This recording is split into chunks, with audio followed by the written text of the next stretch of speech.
Capres serang hilirisasi ala Jokowi, Uni Eropa dan IMF untung besar, jika RI cabut larangan ekspor. Kita semua tahu bahwa Indonesia sukses membuat gebrakan baru. Di era industri seperti program hilirisasi, program ini mulanya sangat dibanggakan. Dan memang tidak cuma manis di mulut saja, program ini menghasilkan keuntungan yang sangat luar biasa bagi Indonesia. Perlu dicatat ini untuk Indonesia, bukan untuk Cina ataupun negara lainnya. Adapun kesepakatan-kesepakatan dalam investasi itu adalah hal yang biasa dalam berbisnis antar negara. Namun di tengah tensi pemilu 2024 program ini seolah menjadi program yang tidak berguna, dan selalu diserang pada setiap forum debat. Tentunya kami sedikit menyayangkan hal ini terjadi karena sebenci apapun kita kepada pemerintahan sekarang, fakta keberhasilan pemerintahan era Presiden Joko Widodo sulit dimentahkan, dan memang keberhasilan ini telah diakui dunia, dan membuat Indonesia diserang oleh asing, secara habis-habisan termasuk digugat di WTO. Presiden Joko Widodo, Jokowi, dengan tegas mengatakan, bahwa Indonesia akan terus melanjutkan hilirisasi komoditas tambang, termasuk nikel, dan melanjutkan larangan ekspor biji nikel yang berlaku sejak tanggal 1 Januari tahun 2020 lalu. Meski kini Indonesia digugat Uni Eropa melalui World Trade Organization, WTO, akibat larangan ekspor biji nikel ini, namun Jokowi mengaku siap menghadapinya. Kebijakan kita mengenai hilirisasi, ini akan kita teruskan.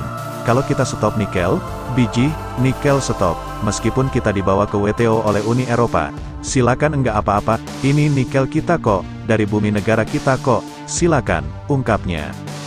Jokowi lantas bercerita kalau pada pertemuan G20, beberapa waktu lalu, banyak negara yang mempertanyakan kebijakan RI terkait nikel.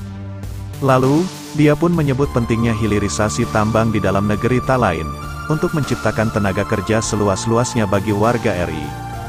Bila Indonesia hanya menjual barang mentah ke luar negeri, maka artinya yang menyerap banyak lapangan kerja adalah negara lain. Saya sampaikan loh, kita ingin membuka lapangan kerja yang seluas-luasnya di Indonesia. Kalau saya buka nikel dan saya kirim raw material, kita kirim raw material dari Indonesia ke Eropa, ke negara-negara lain, yang buka lapangan kerja mereka dong. Kita nggak dapat apa-apa, katanya. Tapi kalau mau kerja sama ayo. Kerja sama setengah jadi di Indonesia gak apa-apa, nanti setengah jadi dikirim ke negaramu jadikan barang jadi gak apa-apa kok, kita terbuka. Tapi bikin di sini, investasi di sini, jadi kita nggak menutup diri kok, kita terbuka. Tapi kalau kita suruh kirim bahan mentah terus, ndak, stop, jangan berpikir Indonesia akan kirim bahan mentah, lanjutnya.